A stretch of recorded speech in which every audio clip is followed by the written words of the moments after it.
Tapi dalam perjalanan waktu, kita melihat dulu, ini kaitannya juga dengan UMKM, Kementerian Koperasi gitu. Jadi akhirnya kita sepakat, udah kita satuin aja semua deh. Okay. Jadi akhirnya ya mereka minta kita dikoordinasikan di Marves. Jadi jangan nanti orang bilang Pak Luhut ngurusin semua lagi.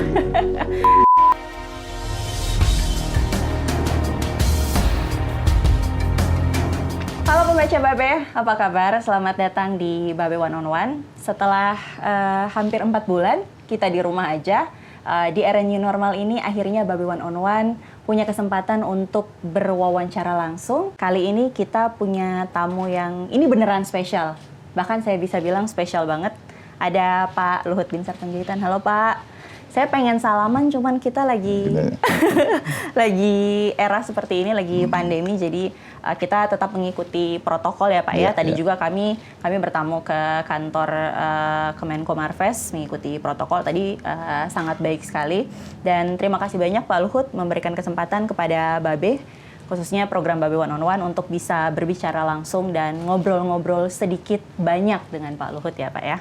Ya, silakan. Pak Luhut mungkin mau menyapa sedikit pembaca Babe, Pak. Kita sering menyapa user atau audiens kita dengan sapaan pembaca semua Babe. Pembaca pemirsa Babe di mana aja berada.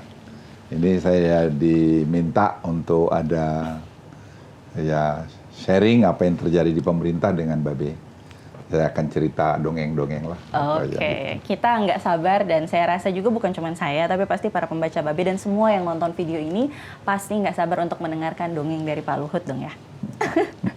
Dan dengan mengucap Bismillahirrahmanirrahim, saya resmikan Gerakan Nasional Bangga Buatan Indonesia. Terima kasih. Wassalamualaikum warahmatullahi wabarakatuh. Om Santi. Di segmen yang pertama ini, saya ingin mengajak para pembaca Babe untuk sedikit lebih mengenal mengenai Gerakan Nasional Bangga Buatan Indonesia, Pak. Seperti kita ketahui, pada bulan Mei kemarin, tepatnya tanggal 14 Mei, Presiden Jokowi telah meluncurkan Gerakan Nasional Bangga Buatan Indonesia untuk mendorong digitalisasi UMKM, khususnya UMKM offline. Nah, bagaimana sebenarnya program ini dapat mendorong ekonomi kecil yang kita tahu sangat terdampak akibat pandemi? Ya, memang nih, jujur ya, tadi ini program ini kita siapin untuk Bekraf dalam konteks pariwisata. Jadi kita mau spot-spot turis itu, Bekraf itu sudah membuat UMKM punya produk-produk, sehingga infrastrukturnya kita perbaikin, dan juga tadi kita lengkapin itu. Tapi dalam perjalanan waktu, kita melihat dulu, ini kaitannya juga dengan UMKM, Kementerian Koperasi gitu. Jadi akhirnya kita sepakat, udah kita satuin aja semua deh. Okay. Jadi akhirnya ya mereka minta kita dikoordinasikan di Marves. Jadi jangan nanti orang bilang Pak Luhut ngurusin semua lagi gitu. Jadi memang itu kita ingin semua penyelesaian itu holistik, ya, terintegrasi, sehingga cost-nya turun dan tidak ada tumpang tindih yang tidak perlu, dan bisa cepat mengambil keputusan. Nah, sekarang itu kita identifikasi masalahnya. Setelah kita identifikasi, kita paham ada 40 juta UMKM di Indonesia. Dari 40 juta itu ada 8 juta yang sudah online. Okay. Yang sisanya itu belum. Oke, kalau gitu kita target aja sama Pak Teten, kita koordinasikan sama Pak Tama, Menteri Pariwisata, dan semua akhirnya kita berkembang lagi. Bagaimana kalau kita aja ngerjakan nggak bisa? Bagaimana semua KL itu terlibat juga jadi godfather dari dari UMKM, termasuk kemudian perusahaan-perusahaan. Nah, pakai apa kita pikir? Kita pakai aja platform yang sudah ada, itu seperti Gojek, seperti Blibli, Shopee, segala macam, itu ada 22 itu. Okay. Nah, itulah awalnya ini, dan sekarang kita integrasikan semua oleh Presiden, di launch lah bulan Mei tanggal 14. Kita juga tadinya ekspektasi kita juga nggak seperti apa yang ternyata kejadian sekarang.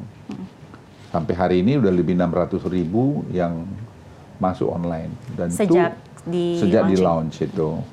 Nah, dan itu salesnya naik hampir lebih mungkin 2.100%.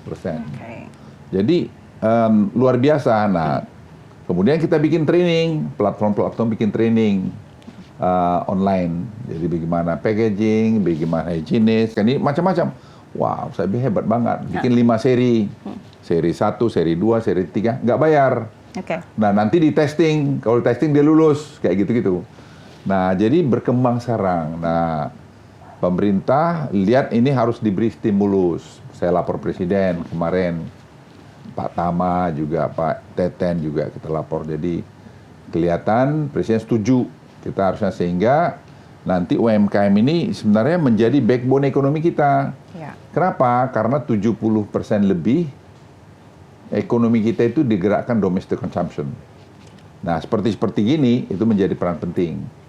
Nah, saya testing juga istri saya bilang coba kamu main gitu-gituan beli barang. Terus satu pagi saya lihat, kok kamu pakai baju dari mana ini? Ada belanja ini online. Belanja online. Jadi ternyata bagus juga gitu. Yeah.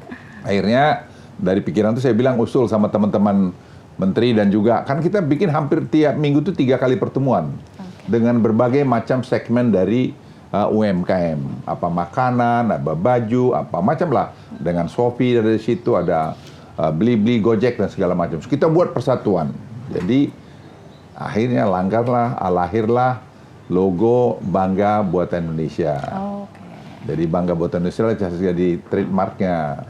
Nah, ya sampai sekarang saya kira terus jalan dan belum berhenti pertumbuhan. Tadi kan Bapak menjelaskan dari pemerintah kerap melakukan pembinaan dan juga pelatihan kepada para pelaku UMKM karena masih banyak mungkin yang terhalang dengan belum begitu familiar dengan konsep online, digital dan juga e-commerce gitu. Nah, pembinaan khusus seperti apa mungkin atau pelatihan seperti apa? Ya sekarang kan seperti Kominfo dia bantu ya, terus training 22 platform tuh bikin training masing-masing sesuai bidangnya.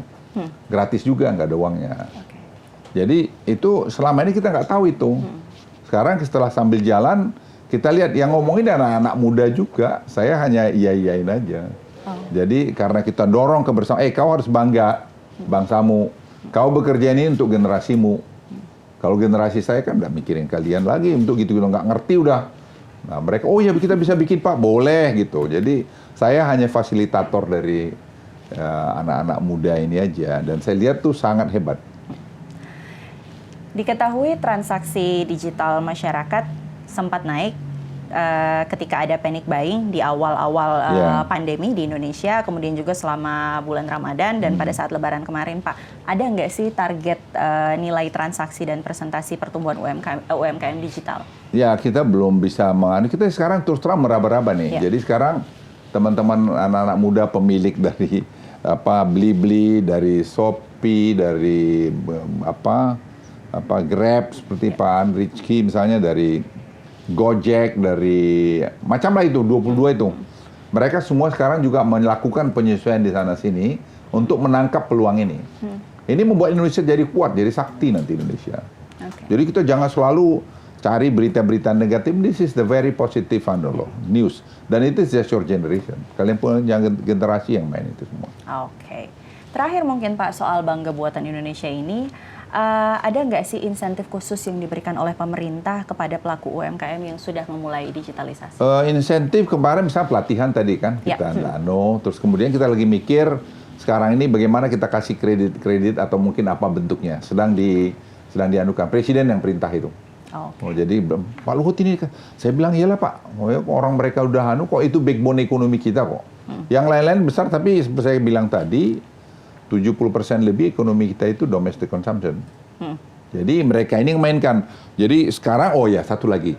Dari itu, semua produk-produk mereka yang memenuhi standar bisa masuk LKPP. Jadi bisa orang beli di situ. Jadi Pak Roni, itu saya bilang, Mas Roni, lihat itu, bisa nggak? Ternyata bisa. Tapi tentu ada kriterianya. Dan saya minta prosesnya cepat. Jangan prosesnya bertele-tele, nanti bosan tuh. Yang anak-anak yang di UMKM itu.